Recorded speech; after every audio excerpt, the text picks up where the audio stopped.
अरे माझं तुझ्या मित्रासोबत लपडं चालू आहे हे माहित असून तर तुम्हाला बघायला आलाय वैर. आला का आता मला काय माहिती आहे तेव्हा तुला बघायला जायचं म्हणून. त्याचं काय झालं, माझा म्हातारा आणि म्हातारी मारणाचं हिंडली पण मला कोण पोरगीच दे नाही. मग शेवटी म्हाताऱ्याला कुठनं तरी तुझ्या घरचा आडव लागला. तरी मी म्हाताऱ्याला म्हणत होतो एखादा फोटो मागवून घ्या पुरीचा. मला काय माहिती आहे ती तो आहे म्हणून. बरं असू दे, आता आलाय तर आलाय. हां घरच्यांना सांग पोरगी पास नाही म्हणून. इड आहे काय का? काय बोलताय तुम्हाला कळतंय का? अहो माझ्या आईच्या आणि बापाच्या चेहऱ्यावर किती आनंद झालाय तुम्हाला बघून. आणि कुशाला म्हणताय पोरगी पसंत नाही म्हणून सांग. चिपलीनं तोंड हाणते माझं. अरे तू काय येडा बिडा आहे काय रे का डोक्यात सायको बिको आहे काय तू?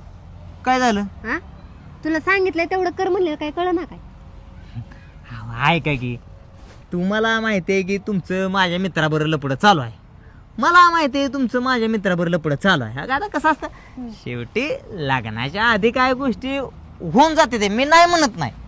पण एकदा का लग्न झालं की माणूस स्वतःसारखा सरळ चालतोच की मग तसं ह्या का झाल्या गेल्या गोष्टी लग्नाच्या आधीच्या त्या विषय सोडून टाका होय म्हणून मग आता काय करता. होय ना? हा नाही आता तुला स्वतःसारखा सरळ करावा लागणार. हो समजून घ्यावं. मला सांगा माझ्या आई बापाचं तुमच्या आई बापाचं आज अहो जवळच संबंध आहेत. आता कुठनं तरी लांबनं पाहुणे निघली ते बघा. आता दोघांना एकामेकाची पाहुणे काढून कशी हसते ती गळ्यात गळ घालून डोळ्यात डोळं घालून बघते ते का नाही. हा बघा समजून घ्या एकदा. आता मी काय करते माहितीये का? काय होय म्हणून टाकताय ना? हो हो म्हणून टाक. अरे वा वा वा अभिनंदन अभिनंदन. जा द्या का मागचं गेलं झालं गेलं विसरून जावा तुम्ही. आणि चला मी बी काय करतो. आणि काय करते ऐक की पुढचं. हा काय करता? काय करते? हा लग्न झालं का नाही हा 2 दिवसात पळून जाते. 2 दिवसात पळून जाते. कुठं स्पर्धेला?